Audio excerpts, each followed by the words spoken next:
नमस्कार मित्रांनो, जय हिंद, जय महाराष्ट्र. आरबी मराठी संवाद न्यूजमध्ये सर्व आमच्या दर्शकांचं मनपूर्वक स्वागत. आज आपण चिखली तालुक्यातील उदयनगर या गावामध्ये आलेलो आहोत. इथला आपण शैक्षणिक आढावा आपण तुमच्यापर्यंत या ठिकाणी सादर करतोय. शिवाजी शिक्षण संस्था मेहकर द्वारा संचालित श्री शिवाजी हायस्कूल उदयनगर, तालुका चिखली, जिल्हा बुलढाणा या शाळेचा शैक्षणिक आढावा आपण या ठिकाणी घेतोय. लोकप्रिय माजी आमदार भाऊसाहेब लोढे यांची हे आहे. आणि या संस्था उभी करण्याच्या पाठीमागे काय कारण आहे, या कष्टकरी आणि शेतमजूर आणि बहुजनांच्या लेकरांसाठी कुठेतरी शिक्षणाची दारं या ठिकाणी खुली करावीत हा प्रयत्न या संस्थेच्या माध्यमातून दिसतोय. आणि इथली जी माहिती आहे ती माहिती आम्ही तुमच्यापर्यंत देतोय.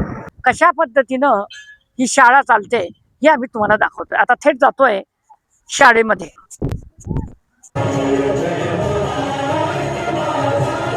कारण की शिस्तप्रियमध्ये आम्ही ज्या ठिकाणी जेव्हा आलोय तेव्हा बघितलं की राष्ट्रगीत सुद्धा या ठिकाणी शिस्तीने या ठिकाणी झालेलं आहे. मुलं सुद्धा या ठिकाणी शिस्तीने या ठिकाणी वर्गामध्ये गेलेले आहेत. त्या शिस्तीबद्दल काय सांगणार? आपलं म्हणणं बरोबर आहे की आमची या परिसरातली सर्वात मोठी शाळा आहे आणि जवळपास 15-20 खेड्यावरून विद्यार्थी येतात.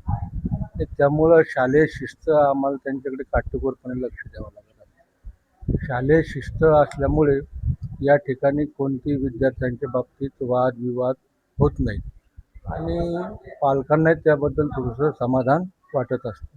आणि शालेय शिक्षणाबरोबरच शिस्तीचं महत्त्व त्यांना भावी आयुष्यात किती महत्त्वाचं हे पटवून दिलं जातं. कारण शिस्तीशिवाय भविष्यात माणसाला काहीच करता येत नाही हे त्यांच्या मनावर बिंबवावं लागतं.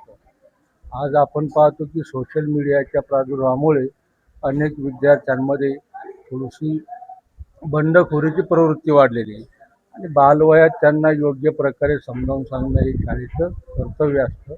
आणि त्यामुळं आमचा जास्तीत जास्त भर शालेय शिस्तीवरच असतो आणि त्यातून आम्हाला चांगले विद्यार्थी घडवण्याचा आनंद मिळतो. लोढे साहेबांनी ही जी संस्था या ठिकाणी उभी केलेली आहे त्या संस्थेमध्ये या ठिकाणी स्वयंशिस्तचा प्रकार या ठिकाणी बघायला मिळतो. परंतु विद्यार्थी असे या ठिकाणी त्यांच्या प्रतिक्रिया बघायला मिळालेल्या आहेत. कोणी म्हणते आम्हाला कलेक्टर व्हायचे, कोणी म्हणते आम्हाला डॉक्टर व्हायचे, कोणी म्हणते आम्हाला इंजिनियर व्हायचे आणि कोणी म्हणतंय आम्हाला एक चांगलं माणूस बनायचं. त्याबद्दल आपण काय? बरोबर. आमच्या संस्थेचे संस्था अध्यक्ष भाऊसाहेब लोढे हे खऱ्या अर्थानं मानवतावादी होते. शाहू फुले आंबेडकर यांचा वारसा त्यांनी प्रत्यक्ष कृतीतून चालवला आहे आणि आमची सगळी मंडळी त्यांच्या मुशीत वाढलेली. त्यामुळे त्यांचे आमच्यावर प्रचंड संस्कार आहेत आणि ते संस्कार आम्ही विद्यार्थ्यांना देण्याचा प्रयत्न करत असतो. कारण 1968मध्ये उंदरीसारख्या दुर्गम गावामध्ये त्यांनी शिक्षणाची मुहूर्तमेढ रोवली. याच्यासाठीच या परिसरातील मुलं शिकली पाहिजेत आणि नोकरीमध्ये व्यवसायामध्ये अग्रेसर असली पाहिजे, त्यांचं स्वप्न होतं. आणि म्हणून भाऊसाहेबांचं जे काही स्वप्न होतं ते पूर्णत्वाकडे नेण्याचा प्रयत्न आमची संस्था सतत करत असते. सर, जेव्हा कोरोनाचा संसर्ग या ठिकाणी प्रादुर्भाव या ठिकाणी वाढला होता तेव्हा या ठिकाणी शाळा बंद होती. परंतु आता या ठिकाणी शाळा सुरू झालेली आहे. तेव्हाचा या ठिकाणी कार्यकाळ कसा आहे, कसा गेलाय तुमचा, ते काय सांगणार? बरं, एकंदरीत त्या काळामध्ये सर्व शिक्षण होतं विद्यार्थ्यांचं. सर्व शिक्षक ऑनलाईन पद्धतीने शिकवत असत. मोबाईलवर त्यांना गणित लिहायचं कसं, मोबाईलवर गणित सोडून द्यायचे, विद्यार्थ्यांना माहिती द्यायचे, त्यांच्या गणित सोडवायचे मोबाईलवर सर्व ते पाहत असत. परंतु हा कोरोनाचा कार्यकाळात एक प्रसंग या ठिकाणी मी तुम्हाला सांगत आहे. आमच्या शाळेतील कर्मचारी त्यांना कोरोना झाला होता, दवाखान्यात भरती झाला तो आणि अतिशय हतबल झाला. त्याच्यावर दवाखान्यात उपचार करण्यासाठी पैसा देखील नव्हता. ही गोष्ट आमच्या संस्था अध्यक्ष आदरणीय सुदेश भाऊ लोढे यांना कळाली. त्यांनी एका मिनिटाचाही विलंब न करता त्यांना सर्व आर्थिक तरतूद उपलब्ध करून दिली. त्यांना पाठबळ दिलं, आम्ही तुमच्या पाठीमागे. तर यामुळं त्या समोरच्या कर्मचाऱ्याला एक ऊर्जा भेटली आणि तो आज चांगल्या प्रकारे काम करत आहे. मित्रांनो, असे असतात शिक्षण संस्थेचे अध्यक्ष. कारण जो कर्मचारी आपल्या शाळेमध्ये आपल्या संस्थेमध्ये या ठिकाणी काम करतोय त्याच्या आरोग्याची काळजी सुद्धा या ठिकाणी, त्याच्या ज्या अडचणीची जी समस्या आहे ती समस्यांचं निराकरण करणं सुद्धा महत्त्वाचं आहे. त्याच माध्यमातून त्या कर्मचाऱ्यांना सुद्धा आदरणीय अध्यक्ष सुदेश भाऊ लोढे पाटील यांनी त्यांना मदत केलेली आहे. ते अध्यक्ष आहेत सुदेश भाऊ लोढे पाटील.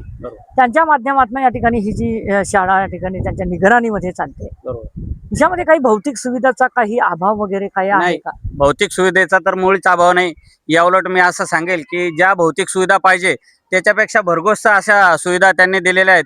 जसं की मुलींसाठी सेपरेट बाथरूम आहे, प्रयोगशाळा आहे आणि बिल्डिंगचं स्ट्रक्चर जर म्हणाल तर सर्व आमच्या संस्थेमध्ये सर्व ठिकाणी नवीन बिल्डिंग सगळ्या मुलांना प्रोव्हाइड केलेलं आहे.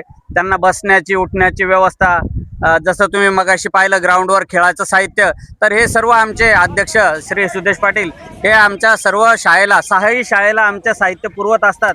दरवर्षी आमच्या शाळेला नवीन साहित्य येतं. असं नाही की बा एकदा दिलं म्हणजे झालं, असं नाही. दरवर्षी नवीन साहित्य येतं. खूप सारं साहित्य आमच्याकडे आहे. काही लोकवर्गणीतून काही मदत वगैरे होते? नाही, लोकवर्गणी करण्याची गरजच पडत नाही. आमच्या अध्यक्ष जेवढे सक्षम आहेत ते सर्व काही सुविधा आम्हाला प्रोव्हाइड करतात आणि इथंच नाही तर सर्व शाळेला सगळ्या गोष्टी प्रोव्हाइड करतात.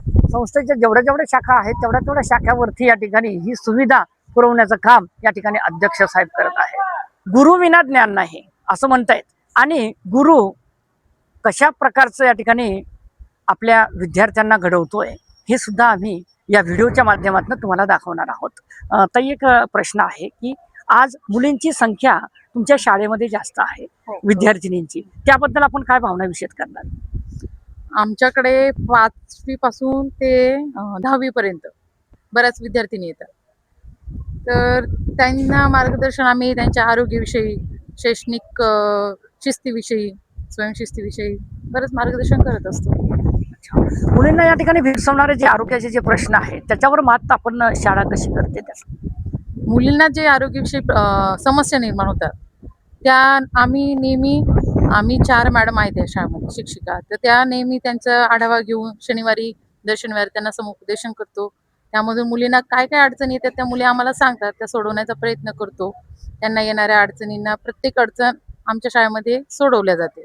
आम्ही तक्रारपेटी केलेली आहे. मुलींना काही अडचणी जर येत असतील तर त्या मुली त्या तक्रारपेटीमध्ये त्यांची अडचण वैयक्तिकरित्या त्यांची अडचण त्यामध्ये एक चिठ्ठीच्या स्वरूपामध्ये टाकतात. त्याच्यानंतर आम्ही दर शनिवारी ती खोलून त्यामध्ये त्यांना आलेल्या अडचणी ज्या आहेत त्या सोडवण्याचा प्रयत्न करतो.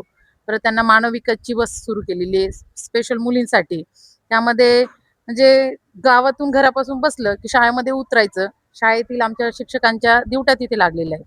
मुलींना शेवटची मुलगी जाईपर्यंत आमच्या शाळेत शिक्षक थांबलेले असतात. त्या मुलींना बसेसमध्ये बसून द्यायचं आणि एकदा शाळेतून मुलगी बसली की डायरेक्ट घरीच उतरते. त्यामुळे बाकी त्यांना समजा असं बाहेरचा जो काही त्रास आहे तो होणारा त्रास त्यांना तो टळतो त्या ठिकाणी. तर अशा प्रकारचे या ठिकाणी विद्यार्थिनींची जी आरोग्याविषयक जी माहिती आहे ती माहिती आपण त्यांच्याकडनं या ठिकाणी घेतलेली आहे.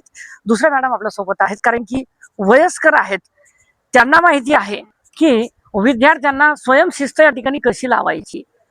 स्वयंशिस्तविषयी जर सांगायचं म्हटलं तर आम्ही 4 मॅडम ज्या आहेत या शिवाजी हायस्कूल उदयनगरमध्ये या आम्ही म्हणजे प्रत्येक वेळेस मुलींना मार्गदर्शन करतो. समजा त्यांच्या काही अडचणी वगैरे असेल तर समजा, आणि त्यांनी शाळेमध्ये शिस्तीत कसं राहायचं, घरापासून शाळेमध्ये कसं यायचं, शाळेमध्ये सुद्धा कसं राहायचं, आमच्या स्वतःच्या मुली म्हणून आम्ही त्या मुलींना व्यवस्थित समजवून सांगतो असं.